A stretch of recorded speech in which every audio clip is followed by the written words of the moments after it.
Assalamualaikum warahmatullahi wabarakatuh. Salam Pancasila, Pak Cai. Nah, salam Pancasila. Jawabnya salam Pancasila kayak gini. Udah diajarin Pak Gun kemarin, Pak.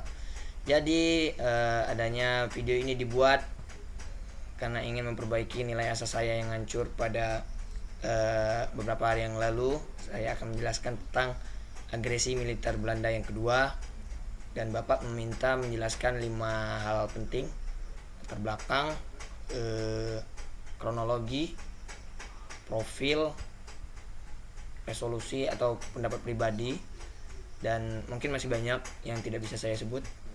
Jadi langsung mulai saja ya, Pak.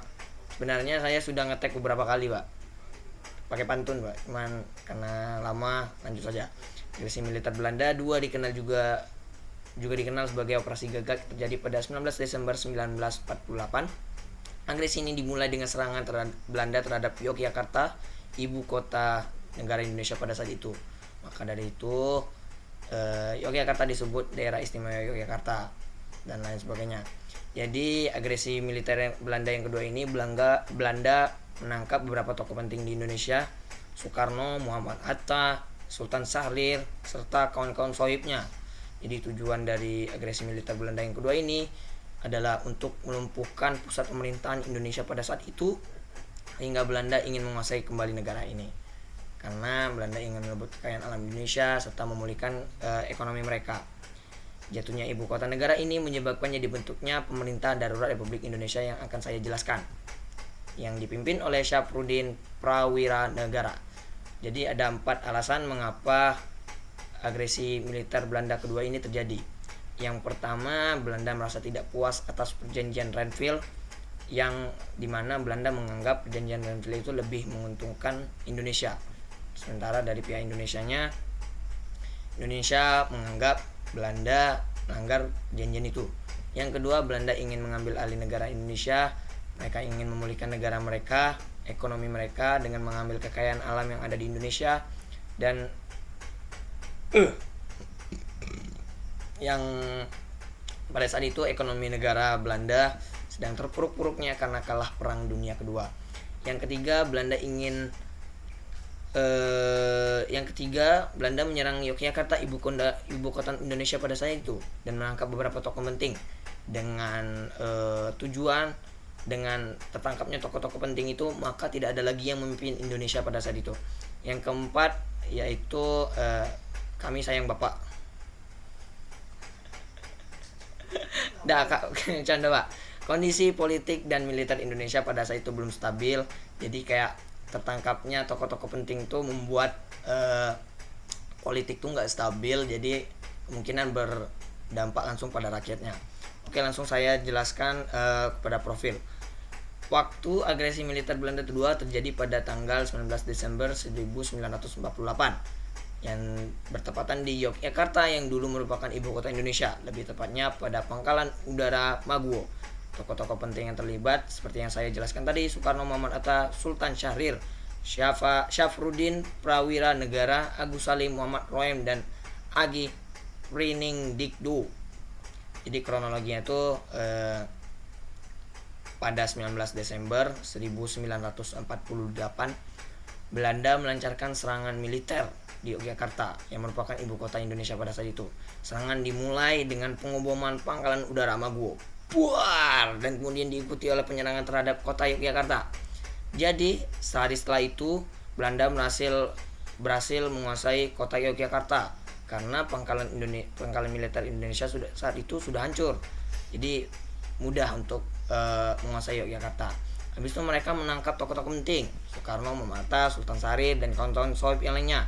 Jadi karena Soekarno ini memiliki insting-insting yang hebat, biasalah karena itu tuh dalam kondisi bertahan hidup, Soekarno tuh mengirim surat kepada Kementerian Kemakmuran Syafruddin Prawira Negara untuk membentuk pemerintahan darurat sementara. Soekarno ini kasih mandat Syafruddin Prawira Negara untuk mendirikan pemerintahan darurat Republik Indonesia di Bukit Tinggi, Sumatera Barat. Tujuan dari pembuatan pemerintahan darurat ini adalah agar dunia mengetahui bahwa Indonesia itu masih ada dan Indonesia tuh masih mempertahankan kemerdekaannya, dan Belanda tuh juga masih ingin merebut kembali wilayah Indonesia. Habis itu Soekarno ini punya plan B juga, Pak. Kalau misalnya ini gagal, Soekarno tuh menunjuk duta besar RI di New Delhi LN nya dengan ditunjuknya duta besar itu, LN Palar nih membentuk Exile Government of Republic Indonesia di New Delhi. Pokoknya dengan itu kemungkinan duta besar RI di India bisa memberitahu PBB, wah ini diserang nih, oh ya langsung Jadi pada 22 Desember setelah tertangkapnya tokoh-tokoh penting, terbentuklah pemerintahan darurat Republik Indonesia. Sejak saat itu tokoh-tokoh PDRI sudah menjadi incaran Belanda. Nah, PDRI pun tak gentar terhadap serangan-serangan Belanda melalui pembentukan 5 wilayah militer, yaitu Aceh, Tapanuli, Riau, Sumatera Barat, dan Sumatera Selatan. Dilakukan perlawanan terhadap Belanda yang dibantu oleh Laskar Jawa. Jadi kemungkinan terhadap jadi bisa dipastikan terjadi cekcok atau peperangan pada waktu itu, karena bisa dilihat ada pangkalan militer yang dibuat untuk memberikan perlawanan terhadap Belanda pada saat itu. Nah, jadi pada tanggal 23 Desember Belanda juga berhasil menangkap Sultan Syahrir, Agus Salim, Muhammad Royem, dan AG Pringgodikdo. Jadi setelah berakhirnya bulan Desember, Belanda berhasil menguasai sebagian besar wilayah Indonesia termasuk Jawa, Sumatera, dan Sulawesi. Jadi pada 13 Juli Belanda dan Indonesia menandatangani perjanjian Roem van Rooyen yang mengakui kedaulatan Indonesia. Ini resolusinya, Pak. Akhir dari agresi militer Belanda. 2 adalah jatuhnya ibu kota negara yang menyebabkan pembentukan pemerintahan darurat Republik Indonesia PDRI di Sumatera yang dipimpin oleh Syafruddin Prawira Negara. Faktor utama dari PDRI adalah mempertahankan kedaulatan dan kemerdekaan Republik Indonesia. Meskipun beroperasi hanya beberapa bulan, PDRI berperan besar dalam mempertahankan kemerdekaan rakyat Indonesia, kemerdekaan pemerintahan darurat Republik Indonesia ini memiliki peran penting.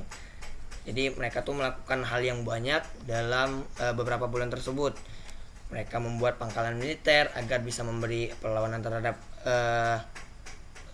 Belanda, serta membuat semangat juang rakyat Indonesia itu terbentuk untuk mempertahankan kemerdekaan.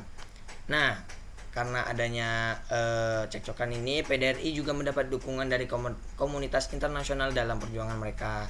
Serangan Belanda yang terus dilancarkan justru mendapatkan kecaman dari PBB. Habis itu PBB mendesak Belanda untuk membebaskan para pemimpin Indonesia dan mematuhi perjanjian Renville. Belanda pun membebaskan Soekarno dan Hatta pada 6 Juli 1949. Pemerintahan kembali pulih pada 13 Juli 1949 antara Belanda dan Indonesia.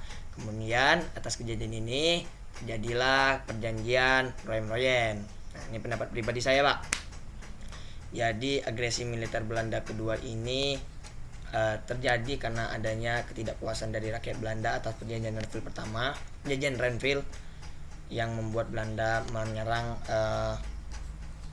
menyerang pemerintahan atau ibu kota negara Indonesia pada saat itu. Jadi Belanda melancarkan 2 serangan dari dalam maupun dari luar.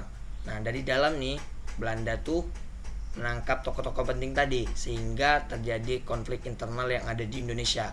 Nah, yang dari eksternalnya Belanda tuh menyerang pangkalan-pangkalan militer tadi, sehingga mereka bisa menguasai sebagian besar wilayah Indonesia.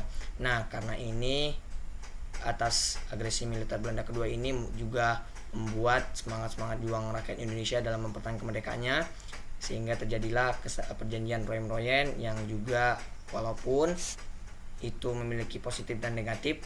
Yang positifnya kedaulatan Indonesia juga diakui, tapi yang negatifnya mereka kalau nggak salah disuruh bayar utang. Oke, terima kasih Pak, udah hampir 10 menit. Wassalamualaikum warahmatullahi wabarakatuh. Maaf Pak.